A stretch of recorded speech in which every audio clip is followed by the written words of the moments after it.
our scholars, parents, and our community partners, thank you for tuning in to the newest CrosbyCast, recorded at the Goodwill Career Center in Statesville, North Carolina. I'm your host, W.H. Hayes, and I'm joined today by Dominic Jones, the Financial Aid Coordinator for Crosby Scholars Iredell and Rowan. How are you today? I'm good, man. How are you doing? I'm doing pretty good.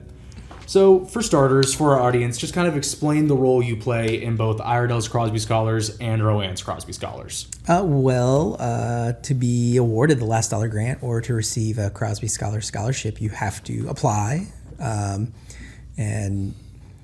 manage the application process for students. I create the applications and manage the incoming applications.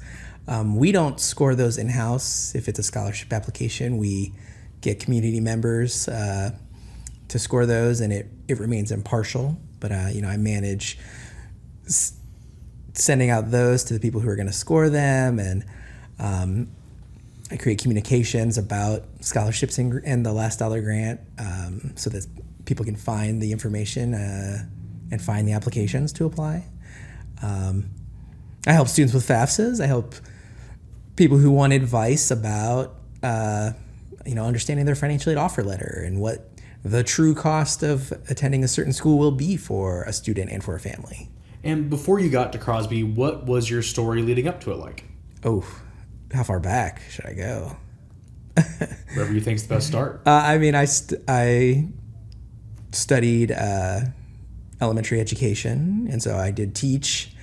After I finished up at UNCW and got my elementary education license, I had an opportunity to live outside the country, and so I left the U.S. and I taught at a school in Honduras. And what was going to be a 1-year teaching thing ended up being almost 9 years teaching abroad. When I came back to the States, I transitioned to working in higher education. So I worked at a college in financial aid, and I was also the federal work study program coordinator at the university. When I left there, I ended up being a assistant store manager at a Goodwill store, and Crosby Scholars has a close relationship with Goodwill of Northwest North Carolina. And there came a point where somebody was looking for somebody with financial aid experience to join the Crosby Scholars team, and I knew that person from through Goodwill, and they reached out to me, and so that's how I ended up here. And in your experience, both working in higher ed and then eventually coming back to the financial aid process at Crosby, how has that financial aid process changed over the course of your career? It's been simplified in the sense that the FAFSA is simpler. They've been trying to simplify the FAFSA for probably close to a decade, and it didn't happen for such a long time because of budget constraints to sort of do everything that needed to be done to get the application honestly synced up with, tax services so that people wouldn't have to manually enter all that information. And so it took quite a long time. And when they launched it, it had a lot of bugs. But in the last, after 2-3 years of transition, it's finally working well. You can complete a FAFSA in 10-15 minutes now, and there are very few questions that you need to answer regarding your personal finances. So the ease with which a student and their parents can now complete a FAFSA form is a big change. Not everyone qualifies for certain things when you complete your FAFSA. But there is sort of a misconception that people have that they're not going to qualify for anything. Like, you're not going to know what you qualify for until you fill it out because of how certain things are considered. So, I always encourage everyone to fill it out. You won't have access to Pell Grant or to something like the NC Next scholarship if you don't complete your FAFSA. And a lot of universities may require it to process your financial aid for the specific university to consider you for internal awards as well. I've definitely noticed that myself because my sister recently filled out her FAFSA, and it seemed way easier than the FAFSA I had to fill out with my parents. It was super quick in comparison. But speaking of kind of those pitfalls that you already mentioned, beyond the whole a lot of people just don't fill it out, what are some common pitfalls you see people fall into when it comes to filling out the FAFSA and preparing their financial aid?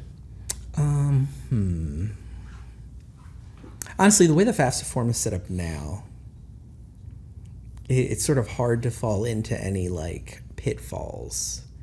They've changed how people sign in. They've changed how people create accounts. And so that works much better, for a first-time person filling out the FAFSA. I think pitfalls within understanding, I just think there's a lot of misconceptions and misunderstanding when it comes to financial aid in general, not just the FAFSA. Maybe not even financial aid, just considering financial aid, but considering the cost that it's going to cost, that you're going to pay going to a state school or a private school or community college. Just people not understanding what they're going to pay, but already committing in their mind or literally committing to go somewhere and not understanding what they're going to pay. And how would you kind of try to bridge that informational gap when it comes to helping people understand what costs they may or may not be having to sign up to pay? I would encourage people to, ask, maybe people consider them difficult questions to an admissions counselor at a college. Ask, what is the cost of attendance? What is it going to cost to go here for a year? What is it going to cost to go here for a semester? And then when you get your financial aid offer, understand what is being awarded to me or to my child for the year. What is being awarded per semester? Just so they can understand what is the cost? What are you offering me? What do I need to pay? I understand the excitement of a young person getting a financial aid offer letter and feeling excited because they feel like they're being awarded a lot. Because, that happens sometimes where it looks like you're being awarded a really nice financial aid package, but, don't be blinded by the emotions and the excitement. Still remain realistic in understanding, hey, you're being awarded X amount of dollars, but it also costs this much more to attend here. And so how are you going to pay that remainder? I've definitely heard that sentiment before, especially as I've kind of been proceeding through the higher ed advising space. I've definitely heard the phrase, yeah, that's a nice grant, but it's more or less just a coupon, especially for private colleges with higher cost of attendance. In general, what would be some steps that you would want a junior to take right now as they prepare to start their college application process in terms of the financial aid aspect of the journey? Specifically in terms of financial aid, you're not going to fill out a FAFSA until you're a senior. So, and most scholarship applications as well, you're not going to fill those out till you're a senior. So as a junior, I think that's when it's a good time to narrow down your list of possible schools you would go to and understand the cost. I encourage people not to shy away from private schools. Private schools do have a higher sticker price, but they're also going to hand you more coupons than a public university. So, they, in some cases, you just don't know what a private school is going to have to offer you, depending on what major you're going to be in, depending on if you're first gen, depending on if you're, are you local or are you local to that school? Or, there could be all kinds of criteria a private school has where they could just award you sort of smaller scholarships that all help count toward, lowering that total cost.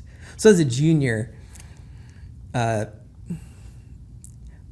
a nice list of potential colleges and consider the private schools, consider the public schools, consider community college, and then understand what it's going to, the difference in cost to each one. So that way when you get to your senior year and you've applied to these schools, and definitely take advantage of free application week for all of those.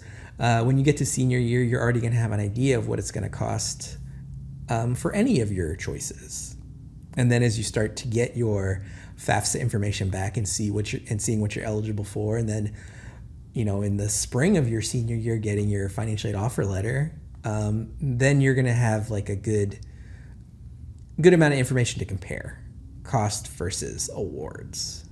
And circling back to kind of the beginning of our conversation, talking about the last dollar grants and the Crosby scholarships, could you possibly give some insight into like what's the difference between a scholarship and a last dollar grant? How does that money get into the scholarships? How does that money get into the last dollar grant?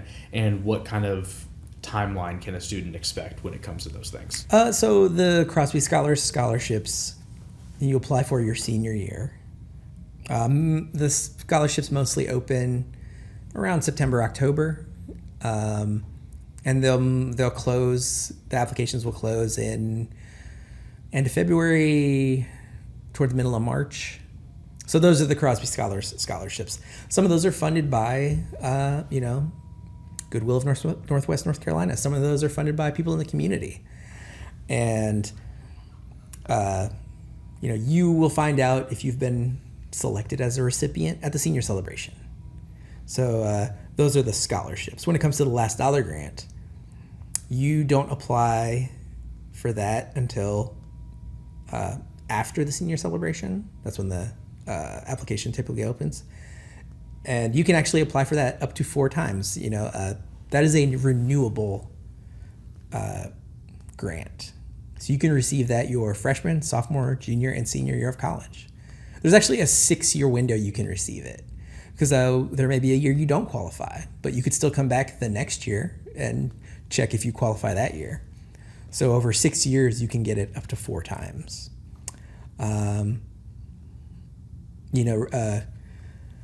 Increasing repeat applicants is always a goal of Crosby Scholars. Like students leave the area, they go off to college. People are busy. They work. They're doing, their college coursework. Some people go study abroad. Some people, do extracurriculars, like whether it's band or athletics in college. It's quite busy, and they might just forget to reapply for their last dollar grant. We can't award you a second time. We can't award the last dollar grant a second, third, or fourth time if you don't apply. So just remember to come back and apply for the last dollar grant each year. So that's the main difference between the scholarships and the grants. Unless a scholarship specifically says you get it 4 times, you're only going to get it that freshman year, which is another, I don't know if I would say pitfall that students can fall into, but if you've applied for a large number of scholarships as a senior in high school, your first year in college might be very affordable. But many scholarships are not renewable. You get them one time. You get them that freshman year. So then you're going to need to, how are you going to pay for your sophomore year, junior year, and senior year? So. And when it comes to your work with Crosby, what would you kind of say was your Crosby moment, the moment in which you kind of felt that there was a really good purpose to the work you're doing? Ooh. I would say having the opportunity early on, working for Crosby, being able to go into schools and, talk with students who, maybe didn't have a lot of direction other than the Crosby Scholars employees, other than the program coordinators or specialists, and seeing their relationship with the Crosby Scholars staff, and then seeing how receptive they were to the counseling they were getting from staff. So, with my prior guest, I actually asked how he kind of viewed the impact of AI, since AI is starting to kind of become super prevalent. At the time of recording this, we just saw the Super Bowl. There's a lot of AI ads in Super Bowl, which kind of means that it's all around us. How would you say AI is going to start impacting the financial aid process in colleges, just from your perspective? It becomes a discussion sometimes. People have brought it up to me, like, how closely should we examine student scholarship applications for AI? And with the Crosby Scholars scholarship applications, I feel like a lot of the essays that we're requiring are quite personal. And so in that sense, I feel like it's difficult to get an AI to create like a very personalized to the student, essay to submit with a scholarship application. With the process itself, so many things are already calculated sort of behind the scenes anyway. Like when you complete your FAFSA, it doesn't show you why it's giving you the student aid index it's giving you. There's an algorithm. You could calculate it by hand, looking at someone's tax returns and their parents' tax returns and, assets and things. You could calculate someone's SAI by hand, but you don't. So in the way I personally am managing scholarship applications or calculating grant applications, AI doesn't really come into all that, but possibly how it affects students personally, other than people using AI to, get a scholarship application essay completed. I haven't thought about it that much, but also, they screen for that as well, or I would think scholarship application, organizations would screen for that, as they, as we move forward and understand that that's possibly something students are doing.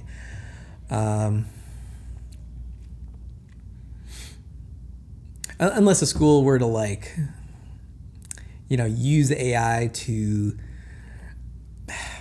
possibly determine if a student is more deserving of a additional aid. But I feel like that's sort of, I don't know. I kind of feel like you can't do that. How do you measure something like that, like worthiness for financial aid? If you're talking about merit based, that's an interesting question. I haven't thought about that within financial aid because so many things are just calculated already. And lastly, this is a question I'd like to ask my guests toward the end of the podcast, just as a nice little bow at the end. Is there anything you're thankful for right now? I'm thankful the FAFSA works well now. That was really difficult for a couple of years there. I'm thankful that Goodwill of Northwest North Carolina really values the Crosby Scholars programs, all three of them. There's a Forsyth County Crosby Scholars, Rowan County Crosby Scholars, and Iredell County Crosby Scholars. And, our relationship with Goodwill of Northwest North Carolina is great. And, covering so much of our operating costs and also having, board funded scholarships to give away. That's thanks to Goodwill of Northwest North Carolina. And just having those resources available to students and I wish there were more. Thank you for coming on to the podcast. Thank you so much. Yeah, man. Dominic Jones. Thanks for having me.